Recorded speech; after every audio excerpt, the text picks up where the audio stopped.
أعوذ بالله من الشيطان الرجيم. بسم الله الرحمن الرحيم.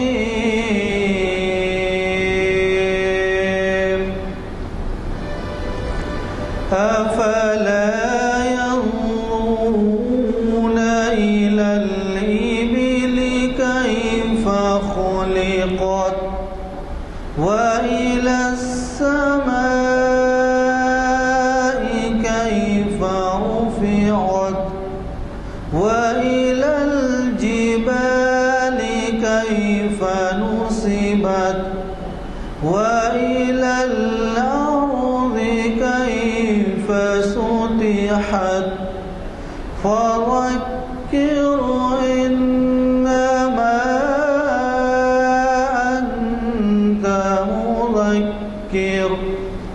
لست عليهم بمسيطر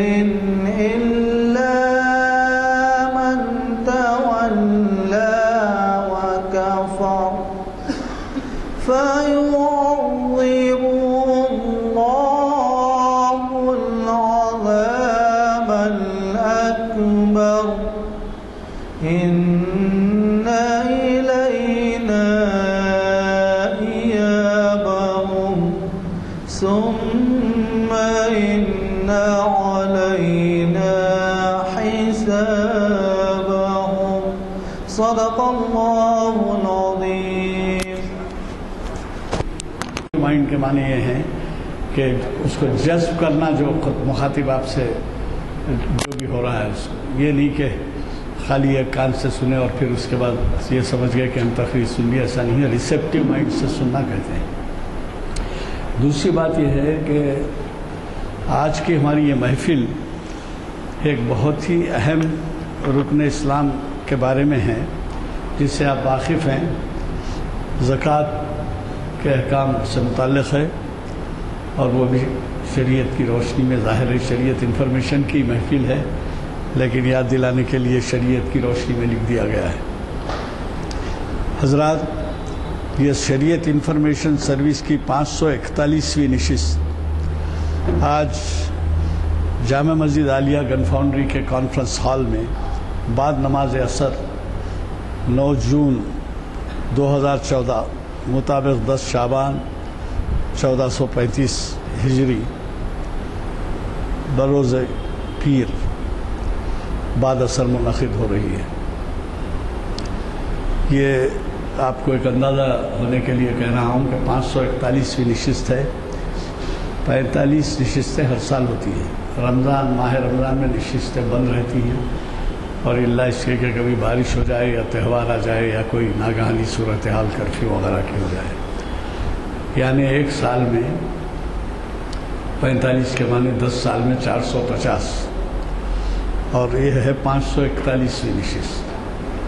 یعنی تقریباً 13 سال سے. تو اب آپ ہی اندازہ لگائیے کہ آپ کے تعاون کی وجہ سے ہماری انتظامیہ کو کس قدر ہمت افزائی ہوتی ہے کہ ایسی محفلیں ہم منعقد کریں جن کا دین کے معاملات سے تعلق ہوتا ہے اور جو ہمارے آج کے حالات میں کم از کم پچھلے زمانے کے مقابلے میں بہت ہی کم ہوتا ہے. ایسے محافل آپ کو تو معلوم ہے کہ نوجوان تو کرکٹ میں ٹی وی پہ کھیل کود میں مصروف ہے. کوئی موقع ان کو دینی معلومات کے لیے نہیں ہے اور نہ وہ کتب پینی کا شوق ہے. کبھی آپ دارالمطالعہ جاتے ہوئے یا گھر میں دینی کتب پڑھتے ہوئے، کئی گھر میں تو اردو اخبار بھی نہیں آتے. اردو اخبار میں کم از کم دینی معاملات کے بارے میں بہت سی مسائل آتے ہیں. ماشاءاللہ سے ہمارے اردو اخبارات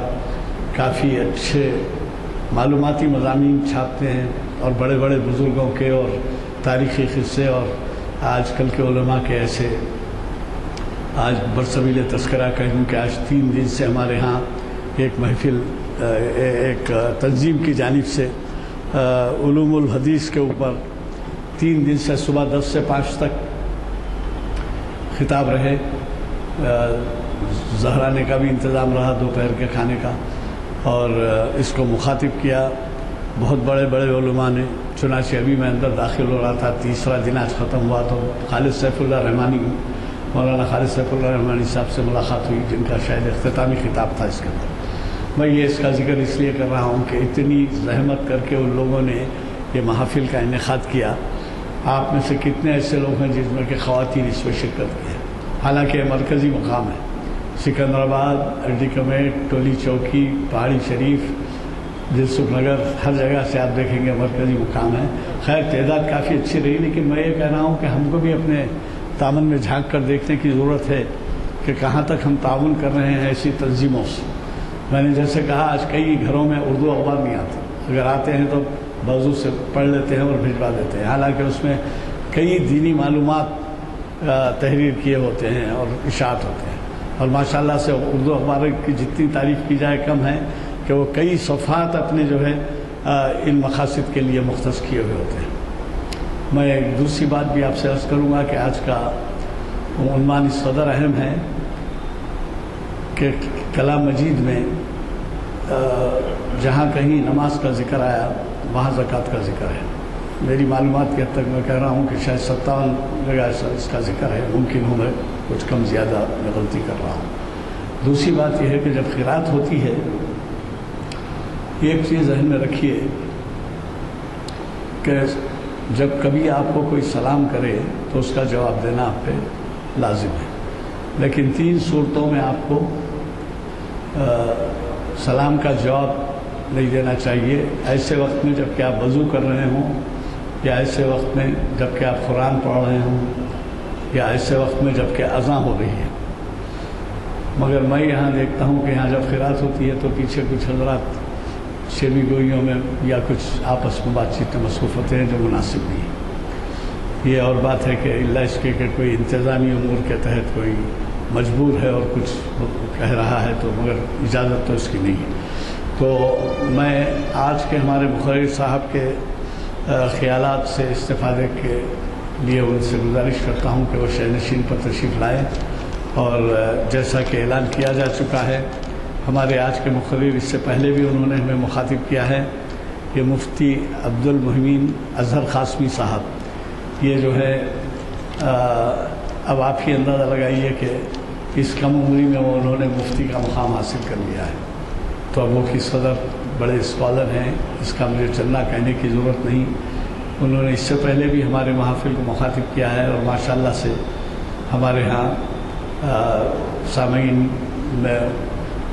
کو انہوں نے استفادے کا موقع دیا ہے۔ میں اس کا بھی اعلان کرنا ضروری سمجھتا ہوں کہ 28 جون سے امکانی آغاز رمضان ہے، ماہ رمضان میں یہ محافل بند رہے گی۔ میں گزارش کرتا ہوں کہ آج 9 تاریخ کے بعد سے تقریباً 20-21 دن یعنی 3 ہفتے رہ گئے ہیں، اس میں آپ پابندی سے تشریف لائیں۔ اس سے جیسے رمضان قریب ہوتا جاتا ہے ہماری عبادتوں کی طرف توجہ زیادہ ہوتی ہے۔ جمعہ کے دن یہاں شب برات ہے، اور میرا خیال ہے کہ آپ لوگ یہاں نہیں تو کم از کم اپنے مساجد میں مصروف ہو جائیں گے، لہذا معروضات کے ساتھ میں آج کے مقرر صاحب کو دعوت خطاب دیتا ہوں۔ اقبال شناسی کی محافل کا ذکر ہے اس کے اندر، بہرحال میں واقف تو نہیں ہوں اس سے، لیکن ہم سب ان کا شکریہ ادا کرتے ہیں کہ انہوں نے توجہ دلائی، اور میں آپ سے گزارش کروں گا کہ اس کو پڑھ کر کم از کم آپ نوجوانوں کو راغب کریں۔ اقبال جن کو شاعر اسلام کہا گیا ہے، تو اس لیے کیونکہ آپ کو اور ایک بات بتا دوں کہ علامہ اقبال کا کلام بہت کچھ ہے، لیکن علامہ اقبال کے ایسے کلام سے یہاں پر ایسے کلام کے بارے کو مرکوز کیا جاتا ہے جس میں قرآن، حدیث اور تاریخ اسلام، تو لہذا آپ اس سے اندازہ لگائیے کہ ایک کام دو کاج، ایک تو یہ کہ ان کی اس عظمت سے واقف ہوں گے کہ وہ کس طرح سے، دوسرے جو ہے آپ کی معلومات میں اضافہ ہوتا رہے۔ تو بہرحال میں آج کے مقرر صاحب سے گزارش کرتا ہوں کہ شہ نشین پر تشریف لائیں اور ہمیں مخاطب کرنے کی زحمت دوبارہ کرتے ہیں۔ الحمد للہ رب العالمین والصلاة والسلام علی سید المرسلین محمد وآلہ وصحبہ اجمعین، اما بعد فاعوذ باللہ من الشیطان الرجیم، بسم اللہ الرحمن الرحیم۔ والذین یکنزون الذہب والفضہ ولا ينفقونها فبشرهم بعذاب علیم، یوم یحمى علیہا جباہہم وجنوبہم وظہورہم ھذا ما کنزتم لانفسکم فذوقوا ما کنتم تکنزون۔ وقال تعالی ولا يحسبن الذين يبخلون بما آتاهم الله من فضله هو خيرا لهم بل هو شر لهم سيطوقون ما بخلوا به يوم القيامة۔ صدق اللہ العظیم۔ بزرگان محترم، جیسا کہ ہم سب جانتے ہیں کہ اسلام ایک ایسا مذہب ہے جو انسانیت کو اس کی زندگی میں پیش آنے والے تمام شعبہ جات سے متعلق ہدایات اور رہنمائی اپنے اندر رکھتا ہے۔ اسلام صرف مخصوص عبادتوں کا نام نہیں ہے، بلکہ اسلام ایک مکمل نظام ضابطۂ حیات ہے۔ یعنی اس دین میں، اس مذہب میں زندگی کے ہر شعبے سے متعلق انسانی ضرورتوں کا خیال رکھا گیا ہے، اور اس ضرورتوں کے اعتبار سے انہیں مختلف مواقع پر مختلف ہدایات سے نوازا گیا ہے۔ چنانچہ اس نظام میں عبادت بھی داخل ہے، معاملات بھی داخل ہیں، معاشرت بھی داخل ہے، آپس میں ایک دوسرے سے ملنے کے اخلاق بھی داخل ہیں، اور پورے معاشرے کو چلانے کے لیے جس چیز کی ضرورت ہوتی ہے، جسے ہم سیاست کہتے ہیں، اس سلسلے میں بھی بڑی بہترین اور واضح ہدایتیں اس دین میں موجود ہیں، اور بھرپور اس بات کا خیال رکھا گیا ہے کہ پورے معاشرے کی اس طرح سے تشکیل دی جائے اور پورے معاشرے کی اس طرح سے تربیت کی جائے کہ پورا معاشرہ ایک دوسرے کے لیے محبت والا معاشرہ، سکون والا معاشرہ، ایک دوسرے کو راحت پہنچانے والا معاشرہ، اور اس معاشرے میں پیش آنے والی رکاوٹوں سے پاک معاشرہ تشکیل پائے۔ چنانچہ جتنی تعلیمات ہیں ان تعلیمات کا آپ جائزہ لیجئے، آپ کو معلوم ہوگا کہ اس کی ہر تعلیم کے اندر اس بات کا لحاظ رکھا گیا ہے کہ ان تعلیمات کے ذریعے انسانیت کی تربیت ہو، اور اس تربیت کے ذریعے لوگ آپس میں ایک دوسرے کو راحت دینے والے، ایک دوسرے کو سہولت پہنچانے والے بن جائیں۔ چنانچہ ایک ایسا نظام زکوٰۃ کے نام سے اسلام نے رائج کیا ہے، جس نظام کے ذریعے ایک طرف تو مالداروں کے دلوں میں غریبوں سے محبت پیدا ہوتی ہے، ایک طرف تو مالداروں کے دلوں میں ان کے حالات اور ان کے احوال جاننے کا شوق اور اس کی رغبت پیدا ہوتی ہے، اس کا احساس پیدا ہوتا ہے۔ اس احساس کے ذریعے ایک جذبہ ہمدردی ان کے دلوں میں جاگتا ہے، اور دوسری طرف وہ لوگ جنہیں اللہ رب العزت نے دنیاوی طور پر دوسروں کا محتاج بنایا ہے، وہ اپنی ضروریات کی تکمیل بھی اس نظام زکوٰۃ کی وجہ سے آسانی سے کر پاتے ہیں۔ چونکہ اللہ رب العزت نے اس پوری دنیا کا ایک ایسا عجیب نظام بنایا ہے کہ ہر انسان اپنی دنیاوی زندگی میں دوسرے کا محتاج ہے، ہر انسان اپنی اس دنیاوی زندگی میں دوسرے کا محتاج ہے، اور کوئی شخص اس دنیا میں یہ اعلان نہیں کر سکتا ہے کہ میں اپنے آپ میں کسی کا محتاج نہیں ہوں۔ صرف رب ذوالجلال کی ذات ہے جو ہر طرح کے احتیاج اور محتاجگی سے پاک ہے۔ اس ذات کے علاوہ پوری کائنات کے اندر کوئی ایسی ذات نہیں ہے جس کے ساتھ اللہ نے ضرورتوں کو اور محتاجگی کو جوڑ نہ دیا ہو۔ ہر انسان اس دنیا میں دوسرے کا محتاج ہے، چاہے مالدار ہو، چاہے غریب ہو، چاہے لنگڑا ہو، لولا ہو، چاہے ہاتھ پیر والا ہو، آنکھوں والا ہو، چاہے اس کا جسم صحیح سلامت ہو، چاہے اس کے جسم کے اندر کسی طرح کا عذر ہو، ہر انسان کو اللہ رب العزت نے اس دنیا میں دوسرے کا محتاج بنا دیا ہے۔ اس احتیاج کے ساتھ انسان دوسرے کا خیال رکھتا ہے، اور دوسروں سے اس بات کی امید اور تمنا رکھتا ہے کہ وہ میرا خیال رکھے۔ چنانچہ اسی ضرورت کے پیش نظر اللہ رب العزت نے مختلف قسم کے حقوق انسانوں پر لازم کیے ہیں۔ اور یہ مستقل ایک لمبا موضوع ہے، میں اس تفصیل میں جانا نہیں چاہتا۔ میں یہ کہنا چاہتا ہوں کہ اسلام نے اس بات کا بھرپور خیال رکھا ہے کہ جب ایک انسان دوسرے کا محتاج ہے تو اس احتیاج کی اور اس محتاجگی کی تکمیل ہو، اور ایسے بہترین انداز میں تکمیل ہو کہ کسی پر بوجھ بھی نہ پڑے اور ضرورت مند کی ضرورت بھی مکمل ہو جائے۔ چنانچہ دنیا میں مختلف قسم کے نظام رائج تھے۔ کوئی یہ کہتا تھا کہ پورے ملک میں چاہے کوئی کتنا کما لے، تقسیم کے اعتبار سے سب کو برابر ملے گا۔ اسلام نے اس کو بھی تسلیم نہیں کیا، اور اسلام نے اس کو بھی دوسروں کے حق کے مارنے کے مترادف قرار دیا کہ ایک آدمی محنت کرے، جستجو کرے اور مال کمائے، اور دوسرا آدمی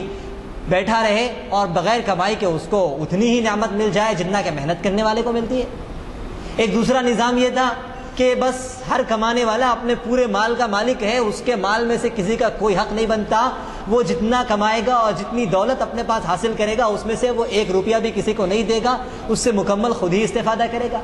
یہ نظام بھی بہتر نظام نہیں ہو سکتا، اس لیے کہ پورے معاشرے میں بعض لوگ ایسے بھی ہوتے ہیں جو فطری طور پر معذور ہوتے ہیں، فطری طور پر کچھ کرنے کے قابل نہیں ہوتے۔ ان کی ضروریات کی تکمیل کے لیے ان لوگوں کا آگے بڑھنا ضروری اور لازم ہوتا ہے جو معاشرے میں صاحب استطاعت اور صاحب حیثیت ہوتے ہیں۔ چنانچہ ایک تو زکوٰۃ کا نظام قائم کیا جس کو لازم اور ضروری قرار دیا گیا، اور ہر مالدار پر فرض کیا کہ اپنے مال کا اتنا حصہ غریب کے لیے نکال دے جس کے ذریعے اس کے مال میں کوئی کمی بھی واقع نہ ہو جائے، اس پر کوئی بوجھ بھی نہ پڑے اور غریب کی ضرورت بھی پوری ہو جائے۔ چنانچہ روپیہ پیسہ اور سونا چاندی کے سلسلے میں معمولی سی مقدار 40واں حصہ 2.5 100 روپے میں 2.5 روپے اسلام نے لازم کیے کہ تم اس مال کو زکوٰۃ کے طور پر نکال دو، بس تمہاری ذمہ داری مکمل ہو جائے گی اور تمہارا فرض ادا ہو جائے گا۔ پھر اس کے علاوہ بہت ساری چیزوں کو نفل قرار دیا گیا، رغبت دلائی گئی کہ دیکھو یہ تو لازم اور ضروری ہے، یہ تو تمہیں کرنا ہی کرنا ہے، اس کے علاوہ اور بھی کچھ مال تم اللہ کے راستے میں خرچ کرو گے تمہارے لیے اچھا ہوگا، خرچ کرو گے اللہ کی رضامندی ملے گی، خرچ کرو گے آخرت کے درجات میں بلندی ملے گی، نہیں خرچ کرو گے تو اللہ کی طرف سے کوئی وبال تم پر نہیں ہوگا۔ لیکن زکوٰۃ کا جو مسئلہ ہے، اس مسئلے کو خرچ کرنا اور اتنا مال اپنے مال میں سے نکالنا تمہارے لیے لازم اور ضروری ہوگا۔ پھر زکوٰۃ بھی اللہ رب العزت نے ہر مال میں لازم نہیں فرمائی کہ جتنا مال ہوگا پورے مال میں زکوٰۃ نکالو، چاہے وہ مال تمہارے لیے قابل استعمال ہو چاہے نہ ہو، چاہے اس مال کے ذریعے تم تجارت کرو نہ کرو، ہر مال میں تمہارے لیے زکوٰۃ نکالنا لازم ہوگا، ایسا بھی اللہ نے نہیں فرمایا ہے، اس لیے کہ ہو سکتا ہے کہ اس کے ذریعے لوگوں پر ایک طرح کا بوجھ پیدا ہو۔ اللہ تعالیٰ نے زکوٰۃ کے اموال خاص کر دیے کہ دیکھو فلاں فلاں فلاں فلاں مال ہیں جن کی خاصیت یہ ہوتی ہے کہ وہ دن بدن بڑھتے چلے جاتے ہیں۔ جب وہ دن بدن بڑھ رہے ہیں اور اس مال کے ذریعے تمہیں فائدہ حاصل ہو رہا ہے تو اس بڑھوتری میں سے کچھ حصہ تم اللہ کے راستے میں خرچ کر دو، اس خرچ کرنے کے ذریعے ضرورت مند کی ضرورت بھی پوری ہو جائے گی اور تم پر کوئی بوجھ بھی نہیں ہوگا۔ چنانچہ بنیادی طور پر جن چیزوں کو اموال زکوٰۃ قرار دیا گیا، آپ ان چیزوں میں غور کریں وہ کون سے اموال ہیں؟ وہ ایسے اموال ہیں جو دن بدن بڑھتے رہتے ہیں۔ وہ کون سے مال ہیں؟ سونا چاندی ہے۔ سونا چاندی پر زکوٰۃ لازم کی گئی کہ اگر کسی آدمی کے پاس سونا چاندی ہوگا اس پر زکوٰۃ واجب ہوگی۔ کتنی واجب ہوگی، اس کی کیا تفصیلات ہیں، میں انشاءاللہ تھوڑا سا تفصیل سے آگے بیان کروں گا۔ میں بنیادی طور پر زکوٰۃ کی اہمیت کو آپ کے سامنے بیان کرنا چاہتا ہوں کہ اللہ تعالیٰ نے جن چیزوں کے اندر زکوٰۃ کو واجب کیا ہے وہ چیزیں ہیں جن چیزوں میں زکوٰۃ کے واجب کرنے سے انسان پر کوئی بوجھ بھی نہیں پڑتا۔ سب سے پہلے زکوٰۃ واجب کی گئی سونا چاندی میں۔ سونا چاندی کی خاصیت یہ ہے کہ وہ ہمیشہ اپنی اصلی حالت میں نہیں ہوتی ہے، زمانے کے بڑھنے کے ساتھ ساتھ اس کی قیمتوں میں اضافہ ہوتا ہے، چنانچہ اس کو مال نامی کہا گیا ہے، بڑھنے والا مال۔ دن بدن یہ مال بڑھتا رہتا ہے، جب یہ دن بدن مال بڑھے گا سال میں 5% اس مال میں اضافہ ہوگا، 2.5% اگر بطور زکوٰۃ کے اس میں سے ادا کر دیا جائے تو کیا حرج؟ روپیہ پیسے پر زکوٰۃ واجب قرار دی گئی کہ روپیہ پیسہ وہ بھی وہ روپیہ پیسہ جو انسان کی ضرورتوں سے زائد رکھا ہوا ہے۔ ایک پیسہ ہے جو انسان کماتا ہے، روز کما رہا ہے، خرچ کر رہا ہے ضرورتوں میں، چاہے وہ ضرورت موبائل کی ہو، گاڑی کی ہو، رہن سہن کی ہو، کپڑوں کی ہو، چاہے کوئی ضرورت ہو، وہ پیسہ جو انسان کی ضروریات میں اور اس کی روٹین میں خرچ ہوتا ہے اس پر زکوٰۃ کو واجب نہیں قرار دیا گیا۔ کیوں؟ اس پر زکوٰۃ کو واجب قرار دیا جاتا تو لوگوں کے لیے مشکل ہو جاتی کہ وہ پیسہ خود ان کی ضرورت کی تکمیل کے لیے ناکافی تھا، اگر اس میں زکوٰۃ بھی واجب کر دی جاتی تو ان کے لیے مشکل ہو جاتی۔ اس لیے کہا گیا کہ جو پیسہ تمہاری روٹین کا پیسہ ہے، تمہاری ضروریات کا پیسہ ہے، اس میں تم پر زکوٰۃ فرض نہیں ہے۔ البتہ جو پیسہ ضرورت سے زائد رکھا ہوا ہے، جس پیسے پہ ضرورت سے زائد رکھے سال گزر گیا ہے، اب کہا گیا کہ یہ پیسہ نہ تمہارے کام آ رہا ہے نہ دوسرے کے کام آ رہا ہے، اب اس پیسے میں سے 2.5 نکالو تاکہ اس پیسے کے ذریعے ضرورت مند کی ضرورت پوری ہو جائے۔ مال تجارت پر زکوٰۃ کو لازم قرار دیا گیا۔ ہم جانتے ہیں کہ انسان تجارت ہی اس لیے کرتا ہے تاکہ اس کے ذریعے منافع حاصل ہو۔ انسان جب تجارت میں مال لگا ہوا ہے، اس مال کے ذریعے وہ سالانہ 10% کما رہا ہے، تو اس میں سے 2.5% اسے زکوٰۃ دینے کے لیے کہا جا رہا ہے۔ اس میں انسان کے لیے کوئی بوجھ نہیں ہے۔ تو بنیادی طور پر ان اموال کے اندر زکوٰۃ کو لازم اور ضروری قرار دیا گیا تاکہ انسانوں پر کسی طرح کا کوئی بوجھ بھی نہ ہو اور زکوٰۃ کی ادا کرنے کے ذریعے ضرورت مندوں کی ضرورت کی تکمیل بھی ہو جائے۔ بزرگان محترم، یہ اتنا پیارا نظام ہے کہ اگر ہر مسلمان اس نظام کو اپنانے لگے اور ہر مسلمان اپنے مال کی مکمل زکوٰۃ ادا کرنے لگ جائے تو پھر اس کائنات میں کوئی غریب شاید باقی نہ رہ جائے۔ آپ معاشرے کا جائزہ لیجئے، لوگ جو زکوٰۃ ادا کرتے ہیں وہ متوسط درجے کے لوگ ہیں جو زکوٰۃ ادا کرتے ہیں اپنے اموال کی، ورنہ وہ لوگ جنہیں اللہ رب العزت نے اچھی حیثیت کا مالک بنایا ہے، صاحب استطاعت ہیں اور بڑی بڑی جائیدادیں اللہ نے انہیں فراہم کی ہیں اور تجارت میں ان کا ایک وافر حصہ ہے، اگر وہ اپنے مال کی مکمل زکوٰۃ ادا کرنے لگ جائیں تو ان کی زکوٰۃ اتنی وافر مقدار میں ہوگی کہ پھر شاید کسی کو بھوکا سونے کی اور کسی کو اپنے ضروریات کی تکمیل کے لیے خودکشی کرنے یا اس طرح کے غلط اقدامات اٹھانے کی شاید ضرورت نہ پڑ جائے۔ اتنا پیارا نظام اللہ نے انسانیت کو دیا ہے، اور ساتھ ہی ساتھ وہ لوگ جو زکوٰۃ ادا نہیں کرتے انہیں بڑی سخت وعیدوں سے آگاہ کیا گیا کہ دیکھو، اگر تم اپنے مال کو اس دنیا میں بچا کے رکھ لیتے ہو اور یہ سمجھتے ہو کہ تم نے بہت اچھا کام کر لیا اور بڑے تم فائدے میں رہ گئے کہ تم زکوٰۃ ادا نہیں کرے اور تم نے اپنے مال کو اپنے اوپر خرچ کر لیا، لیکن یاد رکھو یہ مال کا بچانا تمہارے لیے راحت کا باعث کبھی نہیں بنے گا، بلکہ یہ مال تمہارے لیے ہلاکت کا باعث بنے گا۔ دنیا میں بھی یہ مال تمہیں ہلاکت کی طرف لے جائے گا اور آخرت میں بھی اس مال کے ذریعے تمہیں صرف اور صرف عذاب میں مبتلا ہونا پڑے گا، کسی طرح کی کوئی راحت کی تمہارے لیے امید باقی نہیں رہے گی۔ چنانچہ حضور اکرم صلی اللہ علیہ وسلم نے ارشاد فرمایا، ما خالطت الزکاۃ مالا قط الا اہلکتہ، کہ زکوٰۃ جب بھی کسی مال سے ملتی ہے اس مال کو ہلاک کر دیتی ہے۔ اتنی جامع بات حضور اکرم صلی اللہ علیہ وسلم نے بیان فرمائی ہے کہ محدثین نے دونوں مطلب اس کے بیان فرمائے ہیں۔ ایک تو یہ کہ ایک آدمی مالدار ہے اور مالدار ہونے کے باوجود زکوٰۃ کے مال کو اپنے مال سے الگ نہیں کرتا، زکوٰۃ کے مال کو اپنے مال کے ساتھ ملائے رکھتا ہے، تو زکوٰۃ دوسرے مال کے ساتھ ملی ہوئی رہے گی، اس مال سے الگ نہیں کی جائے گی، تو وہ زکوٰۃ پورے مال کو ہلاک اور برباد کر دے گی۔ وہ تھوڑے مال کو بچانے کی کوشش کرے گا، لیکن اللہ تعالیٰ ایسے اسباب پیدا کر دے گا جن اسباب کے ذریعے وہ اپنے پورے مال سے ہاتھ دھو بیٹھے گا، اور جب انسان زکوٰۃ ادا کر دیتا ہے تو وہ مال بالکل پاک و صاف ہو جاتا ہے اور اللہ رب العزت اس مال کی حفاظت کے اسباب پیدا فرما دیتے ہیں۔ ایک مطلب تو اس حدیث کا یہ ہے۔ دوسرا مطلب یہ ہے کہ وہ لوگ جو زکوٰۃ کا مال لیتے ہیں، اسلام نے ایک طرف تو زکوٰۃ دینے والوں کے سلسلے میں یہ فرمایا کہ زکوٰۃ ادا کرو اور اپنے مال کا جائزہ لو اور زکوٰۃ کو اس کے مستحق تک پہنچاؤ۔ دوسرا احساس اسلام نے یہ بھی پیدا فرمایا کہ زکوٰۃ لینے کے سلسلے میں کبھی بھی اپنے آپ کو آگے بڑھا کر مت پیش کیا کرو۔ ایک طرف تو ہے زکوٰۃ دینا، مالدار کو حکم دیا گیا کہ وہ اپنے مال کی زکوٰۃ نکالے، دوسری طرف غریب کو حکم دیا گیا کہ اگر وہ کسی دوسرے کی زکوٰۃ وصول کر رہا ہے تو وصول کرنے سے پہلے اپنا جائزہ لے کہ وہ زکوٰۃ کا مستحق بھی ہے یا نہیں۔ اسلام نے ایک طرف تو زکوٰۃ دینے کا حکم دیا، دوسری طرف اپنے ماننے والوں کو اس نے گداگری کا پیشہ نہیں سکھلایا۔ اس نے یہ نہیں سکھلایا کہ زکوٰۃ دینے والے زکوٰۃ دے رہے ہیں، جاؤ اس مال کو بڑھ کے حاصل کرو، جاؤ اس مال کو خوب جمع کرو اور جتنا ہو سکتا ہے اس مال کو ہڑپ کرنے کی کوشش کرو، جتنا ہو سکتا ہے اس مال کو اپنے پاس ذخیرہ اندوزی کرنے کی کوشش کرو، بلکہ زکوٰۃ لینے والوں کو بھی اس بات کا احساس ان کے اندر پیدا کیا کہ اگر تم زکوٰۃ کا مال لے رہے ہو تو ذرا اپنے آپ کا جائزہ لو کہ کیا تم اس مال کے مستحق بھی ہو یا نہیں۔ اگر واقعی تم ضرورت مند ہو، اس مال کے لیے بغیر تمہاری ضروریات کی تکمیل نہیں ہو پا رہی ہے، اللہ نے تم پر اتنی ذمہ داریاں رکھی ہیں کہ ان ذمہ داریوں کی تکمیل کے لیے تم مجبور ہو اس مال کو حاصل کرنے میں، تو کوئی حرج نہیں ہے، تم اس مال کو حاصل کر سکتے ہو۔ لیکن اللہ نے تمہیں مال و دولت سے پہلے سے نواز رکھا ہے، تمہارے ضروریات کی تکمیل ہو رہی ہے، ضروریات کی تکمیل کے باوجود تم دوسروں کے زکوٰۃ کے مال پر اپنی نگاہیں لگائے ہوئے ہو اور اس مال کو حاصل کر رہے ہو محض اپنی خواہشات کی تکمیل کے لیے، محض اپنے مالداری کو بڑھانے کے لیے، محض ذخیرہ اندوزی کے لیے، تو یاد رکھو تمہارا یہ عمل اللہ کے عذاب کو دعوت دینے والا ہے۔ یہ مال قیامت کے دن تمہارے لیے ہلاکت کا باعث بنے گا، اور اس مال کے ذریعے تمہارے چہرے کو زخمی کیا جائے گا۔ چنانچہ اس حدیث کا ایک مطلب یہ بھی بیان کیا گیا ہے کہ ایک آدمی جو پہلے سے مالدار ہے، مالدار ہونے کے باوجود دوسرے کی زکوٰۃ کو لے کے اپنے مال کے ساتھ ملا لیتا ہے تو اس کا رہا سہا مال بھی ہلاکت کی نظر ہو جاتا ہے۔ یہ زکوٰۃ کی اہمیت ہے۔ ایک طرف تو اللہ نے زکوٰۃ دینے والوں کو زکوٰۃ دینے کی ترغیب دی، دوسری طرف زکوٰۃ لینے والوں کے اندر اس بات کا احساس پیدا کیا کہ زکوٰۃ کے لینے کے ساتھ ساتھ تم اس بات کا احساس اپنے اندر رکھو کہ یہ دیکھو یہ مال کا میل ہے، ضرورت مند ہو تبھی لینا، ضرورت نہیں ہے تو اس مال کو ہاتھ نہ لگانا۔ یہ احساس اللہ رب العزت نے ایک عجیب طرح کا انسانیت کے اندر پیدا کیا ہے۔ ضرورت اس بات کی ہے کہ اللہ کے اس پیارے نظام کو ہم سمجھنے کی کوشش کریں اور اس پیارے نظام کی اہمیت کا احساس ہم اپنے اندر پیدا کریں۔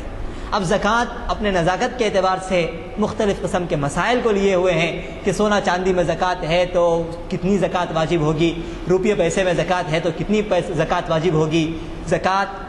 کن لوگوں پر فرض ہوگی، فرض ہونے کے بعد وہ کن کن لوگوں کو ادا کر سکتے ہیں۔ یہ تفصیلی مسائل ہیں، ان میں سے کچھ مسائل کا بنیادی طور پر اب تذکرہ کیا جاتا ہے، ورنہ وہ مسائل جن کے سلسلے میں کسی طرح کا کوئی شک و شائبہ ہو تو چاہیے کہ علماء کرام سے اس سلسلے میں رجوع کریں اور اپنے مال کی زکوٰۃ کے سلسلے میں ان سے وضاحت حاصل کر لیں۔ سب سے پہلے تو عموماً ہمارے شہروں میں جن چیزوں کی ضرورت پڑتی ہے وہ ہے روپیہ پیسہ، سونا چاندی اور مال تجارت۔ اس کے علاوہ زراعت پر، کھیتی باڑی پر، مویشیوں پر اور ان چیزوں پر بھی زکوٰۃ واجب ہے، لیکن ہمارے شہروں میں چونکہ ان چیزوں کی زیادہ ضرورت نہیں پڑتی اس لیے میں فی الوقت ان تین چیزوں کے سلسلے میں اہمیت کے ساتھ بتاؤں گا کہ مال کے روپیہ پیسے میں کتنی زکوٰۃ واجب ہوگی، سونا چاندی میں کتنی زکوٰۃ واجب ہوگی اور مال تجارت میں زکوٰۃ کتنی واجب ہوگی اور اس کے ادا کرنے کا کیا طریقہ ہوگا۔ زکوٰۃ کے اندر اگر کسی آدمی کے پاس صرف اور صرف سونا ہے، سونے کے علاوہ ضرورت سے زائد رکھا ہوا روپیہ پیسہ نہیں ہے، یا ضرورت یا چاندی بھی نہیں ہے، چاہے استعمال میں ہو چاہے استعمال میں نہ ہو، صرف اور صرف سونا ہے، یہ وضاحت میں آپ کے سامنے بار بار کرنا چاہتا ہوں کہ اگر کسی کے پاس صرف اور صرف سونا ہے، سونے کے ساتھ ساتھ تجارت کا مال نہیں ہے، سونے کے ساتھ ساتھ چاندی نہیں ہے، سونے کے ساتھ ساتھ روپیہ پیسہ نہیں ہے، صرف اور صرف سونا ہے، تو سونے کے اندر نصاب کا مقدار 87 گرام ہے، 87 گرام۔ اس سلسلے میں بعض لوگ تھوڑا سا تشویش میں رہتے ہیں۔ 87 گرام تولے کے حساب سے 8.5 تولے سے کچھ زیادہ ہوتا ہے۔ تولے کے حساب سے دیکھیے، ہمارے ذہنوں میں ایک بات یہ بیٹھی ہوئی ہے کہ سونے کا نصاب 7.5 تولے سونا ہے اور چاندی کا نصاب 52.5 تولے چاندی ہے۔ یہ بات بالکل درست ہے،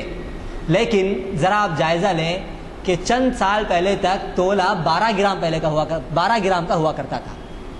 جب تولہ 12 گرام کا ہوا کرتا تھا تو 12 گرام کے تولے کے حساب سے سونے کا نصاب 7.5 تولے سونا تھا اور چاندی کا نصاب 52.5 تولے چاندی تھا۔ لیکن اگر ہم گرام کے اعتبار سے اس کا جائزہ لیں تو پہلے زمانے میں 7.5 تولے جو سونا ہوا کرتا تھا وہ کتنا 87 گرام 87 گرام کا ہوا کرتا تھا۔ 87 گرام کا 7.5 تولے سونا ہوا کرتا تھا، اور اس زمانے میں تولہ چونکہ 12 گرام کا تھا اس لیے 7.5 تولے سونا بول کے کہا جاتا تھا۔ لیکن چونکہ بعد میں تولے کا معیار بدل گیا اور تولہ 10 گرام کا ہو گیا، چنانچہ اگر ہم گرام کے اعتبار سے دیکھیں گے تو وہی گرام ہے، گرام پہلے جتنا تھا اب بھی اتنا ہی ہے۔ چنانچہ گرام کے اعتبار سے اگر ہم زکوٰۃ کا جائزہ لیں گے تو 87 گرام سونے پر زکوٰۃ واجب ہوگی۔ یعنی اس کا مطلب یہ ہے کہ اگر کسی شخص کے پاس 87 گرام سے کم سونا ہے اور اس کے پاس چاندی بھی نہیں ہے، روپیہ پیسہ بھی نہیں ہے، تجارت کا مال بھی نہیں ہے، تو پھر ایسے آدمی پر زکوٰۃ واجب نہیں ہوگی۔ اور اگر کسی کے پاس 87 گرام یا اس سے زائد سونا ہے تو پھر اسے اپنے پورے مال پر زکوٰۃ ادا کرنا ضروری ہوگا، اسے اپنے پورے مال پر زکوٰۃ ادا کرنا ضروری ہوگا۔ بہت سارے لوگوں کو یہ غلط فہمی ہوتی ہے کہ یہ 87 گرام جو ہے وہ 87 گرام کو چھوڑ کے اس کے اوپر جتنا رہنا اتنے پہ زکوٰۃ ادا کرنا کیا۔ بہت سارے لوگ پوچھتے ہیں کہ صاحب 87 گرام معاف ہے، اس کا مطلب یہ ہے کہ 87 گرام چھوڑ کے اس کے اوپر جتنا سونا زائد ہوگا صرف اس کی زکوٰۃ ادا کریں گے کیا؟ مسئلہ ایسا نہیں ہے۔ مسئلہ یہ ہے کہ 87 گرام تک معاف ہے، 87 گرام سے زائد جب ہو جائے گا تو جتنا سونا ہوگا پورے سونے پر زکوٰۃ ادا کرنا ضروری ہوگا۔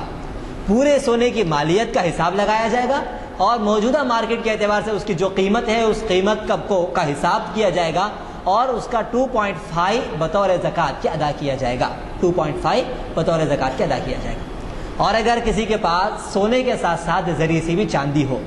تو اب سونے کا حساب اعتبار نہیں ہوگا، اب نصاب کے اندر چاندی کا اعتبار ہوگا، اور چاندی کا نصاب ہے 612 گرام، 612 گرام 61 تولے کے قریب قریب ہوتی ہے، 61 تولے سے کچھ زائد ہوتی ہے۔ 612 گرام چاندی اگر کسی کے پاس ہے تو اس سے کم پر اس پر زکوٰۃ نہیں ہے، اس سے زائد اگر کسی کے پاس ہو تو اس پر زکوٰۃ واجب ہے۔ روپیہ پیسہ بھی چاندی کے تابع ہے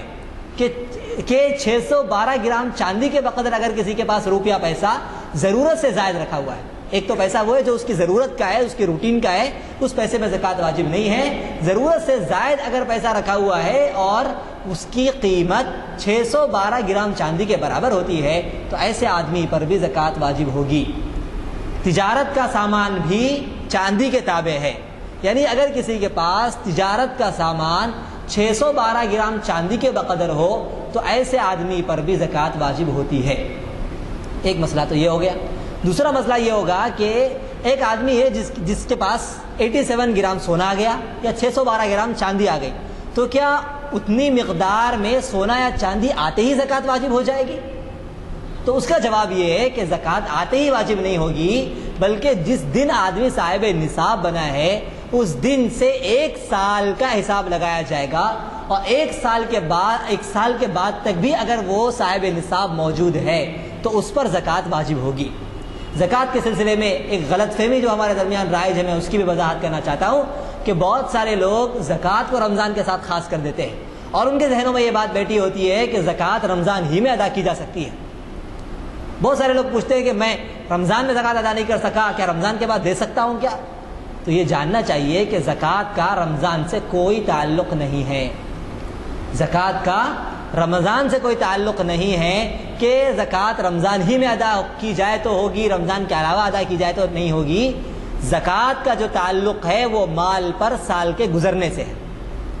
کہ جس تاریخ میں آپ نصاب کے بقدر مال کے مالک ہو گئے،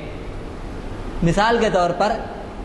سفر کی 10 تاریخ کو آپ نصاب کے بقدر مال کے مالک ہو گئے، اگلے سال سفر کی 10 تاریخ کو آپ اپنے آپ کا جائزہ لیں گے کہ اگر اگلے سال سفر کی 10 تاریخ میں آپ کے پاس نصاب کے بقدر مال موجود ہے تو اس کا مطلب یہ کہ آپ سال بھر صاحب نصاب رہے۔ صاحب نصاب جب آپ سال بھر رہے تو اگلے سال 10 تاریخ سفر کو جو قیمت ہوگی اس قیمت کا اعتبار لگا کر، اس قیمت کا اعتبار کر کے آپ کو اپنی زکوٰۃ ادا کرنی ہوگی۔ رمضان کا انتظار کرنے کی ضرورت نہیں ہے۔ سب سے بڑی بات میں آپ کو یہ بتاؤں کہ لوگوں نے جب سے رمضان کے ساتھ زکوٰۃ کو خاص کر لیا ہے، بڑی پریشانیاں بھی امت مسلمہ کے ساتھ جڑ گئیں۔ وہ کیسے؟ اللہ تعالیٰ نے زکوٰۃ کو جو بڑی مصلحت کے ساتھ سال کے گزرنے پر متعین کیا تھا، اس میں مصلحت یہ تھی کہ دنیا میں ہر دن کوئی نہ کوئی آدمی صاحب نصاب ہوتا ہے۔ جب ہر دن کوئی نہ کوئی صاحب نصاب ہوگا تو سال کے گزرنے پر وہ اس تاریخ میں زکوٰۃ ادا کرے گا۔ تو اس طریقے سے سال کے 12 مہینے لوگ اپنے مال کی زکوٰۃ ادا کرتے رہیں گے، اور جب سال کے 12 مہینے لوگ اپنے مال کی زکوٰۃ ادا کرتے رہیں گے تو ضرورت مندوں کی ضروریات کی تکمیل بھی سال کے 12 مہینے ہوتی رہے گی۔ زکوٰۃ جو لازم کی گئی ہے وہ ضرورت مند کی ضرورت کی تکمیل کے لیے ہے۔ جب لوگ سال کے 12 مہینے زکوٰۃ ادا کرتے رہیں گے تو سال کے 12 مہینے ضرورت مندوں کی ضرورت کی تکمیل ہوتی رہے گی اور یہ پیسہ ان کی ضروریات میں استعمال ہوگا۔ لیکن اگر کوئی شخص رمضان کے ساتھ زکوٰۃ کو خاص کر دے اور پورے مسلمان رمضان ہی میں زکوٰۃ ادا کرنے لگ جائیں تو رمضان میں تو ضرورت مندوں کی ضرورتیں پوری ہو جائیں گی، بلکہ کچھ زیادہ ہی ہو جائیں گی، اور سال کے دیگر مہینوں میں بیچارہ بھوکا ہی رہ جائے گا، تنگدست ہی رہ جائے گا، مقروض ہی رہ جائے گا، اور ان کا کوئی پرسان حال نہیں رہے گا۔ اسی لیے اللہ تعالیٰ کی اس مصلحت کو ہمیں سمجھنا چاہیے کہ اللہ تعالیٰ نے کس مصلحت کے تحت اس نظام کو قائم کیا ہے کہ سال کے 12 مہینے لوگ زکوٰۃ ادا کرتے رہیں اور زکوٰۃ ان کے درمیان رائج ہوتی رہے۔ اب رمضان میں جب سے ہم نے زکوٰۃ کو خاص کر لیا، ہوتا یہ ہے کہ بہت سارے ایسے لوگ جو حقیقت میں مستحق نہیں ہیں دور دور سے شہروں میں آ کے جمع ہو جاتے ہیں، اس لیے کہ انہیں امید ہوتی ہے کہ اب اس مہینے میں لوگ اپنی زکوٰۃ ادا کریں گے، اور حالت یہ ہوتی ہے کہ اس ایک مہینے میں آدمی کو اپنی پوری زکوٰۃ ادا کرنا ہوتا ہے۔ جو آدمی اسے سامنے نظر آتا ہے وہ اس کو اپنی زکوٰۃ حوالے کر دیتا ہے، نتیجتاً ہماری زکوٰۃ بہت سے ایسے لوگوں تک پہنچ جاتی ہے جو اس مال کے حقیقی مستحق نہیں ہوتے۔ اور واقع میں وہ آدمی جو اپنے مال کا جو اس مال کے سلسلے میں حقیقی مستحق ہے اس زکوٰۃ کے مال سے محروم ہو جاتا ہے۔ اسی لیے ہمیں اس چیز کے سلسلے میں سمجھنے کی ضرورت ہے کہ جب اللہ نے ہمیں صاحب نصاب بنایا ہے تو اس چیز کا اہتمام کرنے کی ہم کوشش کریں کہ کون سی تاریخ میں ہم صاحب نصاب ہوئے ہیں اور کون سی تاریخ میں ہمیں زکوٰۃ ادا کرنا ہے۔ نماز کے سلسلے میں ہم اوقات کا بڑا خیال رکھتے ہیں کہ ظہر کی نماز ہمیں پڑھنی ہے تو ہم دیکھتے رہتے ہیں کہ بھئی 1 بج گیا، 1:30 بج گیا، نماز کا وقت ہو گیا۔ بڑے اہتمام کے ساتھ ہم نماز کے سلسلے میں اہتمام کرتے ہیں کہ کون سے وقت میں ہمیں نماز پڑھنی ہے۔ روزے کے سلسلے میں ایسا نہیں ہے کہ کسی آدمی کو رات میں روزہ رکھنا دل بولا اس نے رات میں رکھ لیا، کسی کو دن میں دل بولا اس نے دل میں رکھ لیا۔ روزے کے سلسلے میں ہم وقت کا لحاظ رکھتے ہیں کہ روزہ جو ہوگا وہ جو ہے نا صبح صادق سے ہوگا اور غروب آفتاب تک ہوگا۔ حج کے سلسلے میں ہم تاریخ کا خیال رکھتے کہ حج کے اللہ نے جو 5 دن متعین کیے ہیں انہی دنوں میں ہم حج کریں گے۔ ہر چیز کے لیے اور ہر عبادت کے لیے ہم نے تاریخوں کا حساب کر لیا، لیکن بیچاری زکوٰۃ ایک ایسی چیز ہے جس کے سلسلے میں ہم یہ سمجھتے ہیں کہ ہمیں اس کے لیے تاریخ کا لحاظ کرنے کی کوئی ضرورت نہیں ہے۔ جب ہم مرضی میں آئے گا زکوٰۃ ادا کریں گے اور جس تاریخ کو ہم چاہیں گے زکوٰۃ کے لیے خاص کر لیں گے۔ بزرگان محترم، زکوٰۃ کی بھی وہی اہمیت ہے اور زکوٰۃ کی بھی وہی فضیلت ہے جو دیگر عبادتوں کی ہے۔ جب دیگر عبادتوں کے لیے ہم وقت نکالتے ہیں تو ضرورت اس بات کی ہے کہ زکوٰۃ کے سلسلے میں بھی ہم اسی طرح کا لحاظ کرنے والے بن جائیں۔ ایک طرف تو زکوٰۃ کے سلسلے میں ہم وقت کا لحاظ نہیں کرتے کہ کون سی تاریخ میں مجھ پہ زکوٰۃ واجب ہوئی، کون سی تاریخ میں مجھے زکوٰۃ ادا کرنا ہے، مجھے کیسا حساب کرنا ہے، اس سلسلے میں بڑی بے احتیاطی کرتے۔ دوسرا کام، زکوٰۃ کے مستحق تک پہنچانے کے سلسلے میں بھی ہم بڑی بے احتیاطی سے کام لیتے ہیں۔ نماز کے لیے ہم وقت نکال کے مسجد تک جاتے ہیں، حج کے لیے وقت نکال کر کعبۃ اللہ تک جاتے ہیں، لیکن زکوٰۃ کے سلسلے میں کبھی ہمارے اندر یہ جذبہ نہیں پیدا ہوتا کہ ہم وقت نکال کر مستحقین کی تحقیق کر کے ان تک اپنے اس مال کو پہنچانے والے بن جائیں۔ زکوٰۃ کے لیے ہمارے پاس وقت ہی نہیں ہے۔ ہم چاہتے ہیں کہ کوئی آدمی آ جائے اور ہمارے سر پر موجود یہ فریضہ ہمارے سر سے ٹل جائے، بس ہماری زکوٰۃ ادا ہو جائے گی۔ ہمیں نہ اس سلسلے میں تاریخ کا لحاظ کرنے کی ضرورت ہے، نہ اس سلسلے میں ہمارا مال کن کے ہاتھوں تک پہنچ رہا ہے اس کی جانچ پڑتال کی ضرورت ہے۔ ہمارا یہ مال کسی طرح سے ہمارے پاس سے چلا جائے اور دوسرے تک پہنچ جائے۔ حالانکہ دیگر عبادتوں کے ساتھ ساتھ یہ بھی ایک اہم درجے کی عبادت ہے۔ ضرورت اس بات کی ہے کہ اس سلسلے میں تاریخ کا بھی خیال کیا جائے اور جن لوگوں کے ہاتھ میں ہم زکوٰۃ دے رہے ہیں ان کا بھی خیال رکھا جائے اور ان کے سلسلے میں بھی تحقیق کی جائے کہ ہماری یہ زکوٰۃ واقعی میں مستحق تک پہنچ رہی ہے یا غیر مستحق ہمارے اس مال پر قابض ہو رہا ہے اور اس کو ہڑپ کر رہا ہے۔ یہ زکوٰۃ کی بنیادی چیزیں ہیں۔ زکوٰۃ کے سلسلے میں ایک چیز یہ ہے کہ زکوٰۃ نکالنے کا آسان طریقہ یہ ہے، بڑا آسان طریقہ یہ ہے کہ ہر آدمی اپنے آپ کا جائزہ لے، اپنے آپ کا جائزہ لے۔ اپنے آپ کا مطلب یہ ہے کہ زکوٰۃ پورے گھر والوں پر اجتماعی طور پر لازم نہیں ہوتی ہے، بلکہ زکوٰۃ ہر فرد پر الگ الگ واجب ہوتی ہے۔ ہر فرد اس کی ملکیت میں جتنا مال ہے وہ مستقل الگ شمار ہوتا ہے اور اس کے گھر میں موجود دیگر افراد کی ملکیت میں جتنا مال ہے وہ الگ شمار ہوتا ہے۔ یہ حقیقت کو اپنے ذہن میں رکھیے۔ بہت سارے لوگ اس سلسلے میں غلطی کا شکار ہوتے ہیں اور یہ سمجھتے ہیں کہ پورے گھر میں جتنا مال جتنے لوگ کما رہے ہیں وہ سب کو جمع کر دیا جائے گا اور جمع کر کے نصاب کا اعتبار کیا جائے گا۔ ایسا نہیں ہے۔ شوہر کماتا ہے، شوہر کی ملکیت میں کچھ مال ہے، وہ اپنے مال کا مالک ہے، اس کا حساب الگ ہوگا۔ بیوی کی ملکیت میں کچھ مال ہے، چاہے کسی نے اس کو تحفہ دیا ہو، چاہے اس نے خود کمایا ہو، چاہے اس کی مہر کا ہو، چاہے اس کو وراثت میں ملا ہو، کہیں سے بھی آیا ہو، بیوی کی ملکیت میں جتنا مال ہے وہ اس کی ملکیت سمجھا جاتا ہے، اس کا مستقل الگ حساب ہوگا۔ اس حساب کے اعتبار سے وہ اپنے مال کی الگ زکوٰۃ ادا کرے گی۔ اولاد کے ملکیت میں جتنا مال ہے ہر فرد اپنے اپنے مال کا الگ الگ مالک ہوگا۔ اولاد اگر بالغ ہوگی تو ان کے مال کا حساب کر کے اس کا زکوٰۃ ادا کی جائے گی۔ اولاد اگر نابالغ ہے، ان کی ملکیت میں مال ہے تو اس کی زکوٰۃ ان پر واجب نہیں ہوگی۔ ہر آدمی کا مال کے سلسلے میں الگ الگ حساب ہوتا ہے۔ چنانچہ زکوٰۃ کے سلسلے میں ہر شخص اپنا جائزہ لے کہ میرے پاس کتنا مال ہے۔ جس تاریخ کو وہ صاحب نصاب ہوا ہر سال اس تاریخ کو جائزہ لے۔ اب ہم میں سے بڑے لوگ، بہت سارے لوگوں کا مسئلہ یہ ہے کہ انہیں یاد ہی نہیں ہے کہ کس تاریخ کو وہ صاحب نصاب ہوئے ہیں، تو فقہاء نے ان کے لیے ایک صورت یہ بیان کی ہے کہ جس کے بارے میں انہیں زیادہ گمان ہو کہ شاید یہ تاریخ کو میں صاحب نصاب ہوا ہوگا۔ بہت سارے لوگ صاحب نصاب اس موقع پر ہوتے ہیں جب ان کی تجارت شروع ہوتی ہے، تو ان کو ذہن میں ہوتا ہے کہ فلاں موقع پر میں نے تجارت شروع کی تھی اور تجارت میں میں نے اتنا مال لگایا تھا، اتنے مال لگانے کی وجہ سے میں اس تاریخ کو صاحب نصاب ہوا۔ اب ہر سال اس تاریخ کا وہ حساب کر لیں، اس تاریخ میں جتنا مال ان کے پاس ہوگا وہ پورے مال کی زکوٰۃ ادا کریں گے۔ تو سب سے پہلے تو یہ کہ جس تاریخ میں وہ صاحب نصاب ہوں، یا یہ کہ اگر وہ تاریخ یاد نہیں ہے تو اپنے طور پر سال میں کوئی ایک تاریخ جس کے بارے میں ان کو زیادہ گمان ہو کہ اس تاریخ کو وہ صاحب نصاب ہوئے ہیں، اس تاریخ کو متعین کر لیں اور اس تاریخ میں اپنا جائزہ لیں کہ اب میرے پاس کتنا مال ہے. درمیان میں جتنا مال آیا اور درمیان میں جتنا مال گیا اس کا حساب کرنے کی ضرورت نہیں ہے. آسانی شریعت نے پیدا کر دی ہے، اس لیے کہ اگر پورے حساب کو جمع کرنے کا حکم دیا جاتا اور یہ کہا جاتا ہے کہ جتنا مال تمہارے پاس درمیان میں آیا اور پھر جتنا مال گیا وہ پورے کا حساب کرو، آڈیٹر سے آڈٹ رپورٹ منگاؤ اور دیکھو کتنا مال تمہارے پاس آیا ہے گیا ہے، یہی سب چکروں میں آدمی پریشان ہو جاتا. شریعت نے آسان طریقہ بتایا ہے کہ دیکھو ایک تاریخ میں تم صاحب نصاب ہوئے، اگلے سال اس تاریخ کو دیکھ لو کہ تم صاحب نصاب ہے یا نہیں ہے. درمیان میں تمہارے پاس سے مال چلا گیا تھا پھر آ گیا تو بھی تم صاحب نصاب برقرار رہیں گے، صاحب نصاب ختم نہیں ہوں گے. جس تاریخ کو تم صاحب نصاب ہوئے اگلے سال اس تاریخ میں تم اپنا جائزہ لو. اگر اگلے سال بھی اس تاریخ میں تم نصاب کے قدر مال پاس رکھتے ہو تو تجارت میں کتنا مال لگا ہوا ہے حساب کریں. درمیان میں آیا گیا اس کو چھوڑ. مثال کے طور پر 10 سفر ہم نے فرض کیا ہے، 10 سفر اگلے سال 10 سفر کو ہمارے پاس کتنا مال ہے ہم اس کا جائزہ لیں گے. تجارت میں کتنا مال لگا ہوا ہے، 10 لاکھ روپے کا مال لگا ہوا ہے، 10 لاکھ روپے کو لکھ لیں گے. سونا چاندی کتنی ہے اس کو شامل کر لیں گے. سونا چاندی جتنی بھی ہے، سونا اتنا ہے، چاندی اتنی ہے. ضرورت سے زائد رکھا ہوا بینک میں پیسہ ہے یا گھر میں پیسہ ہے، لاکر میں کہیں بھی رکھا ہوا ہے، ضرورت سے زائد کتنا پیسہ رکھا ہوا اس کو بھی لکھ لیں گے. اس کے بعد ایک بات ذہن میں رکھنے کی ہے، وہ یہ ہے کہ اگر ہم نے کسی سے قرض لیا ہے تو ہمارا جب پورے مال کا ٹوٹل ہوگا،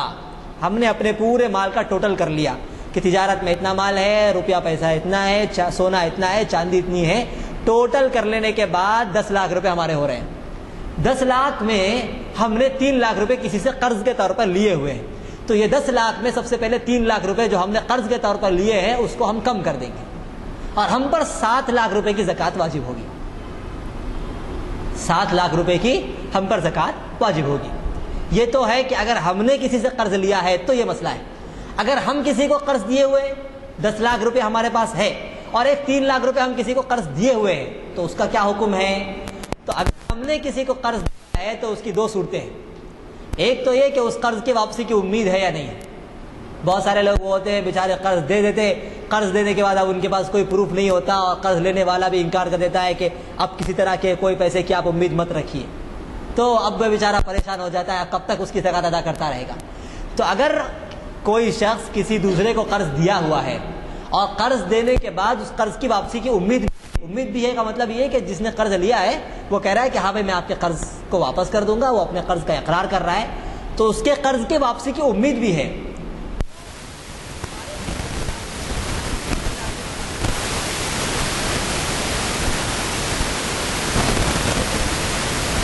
اس لیے کہ وہ پیسہ ہماری ملکیت ہے، اگرچہ کہ ہم نے دوسرے کو بطور قرض کے دے رکھا ہے. تو قرض کے طور پر اگر ہم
آپ انتظار کریے 24 کا اور بھولیے مت، ورنہ پھر ہم رکھیں گے آپ کے لیے اور آپ نہیں فائدہ اٹھائیں گے۔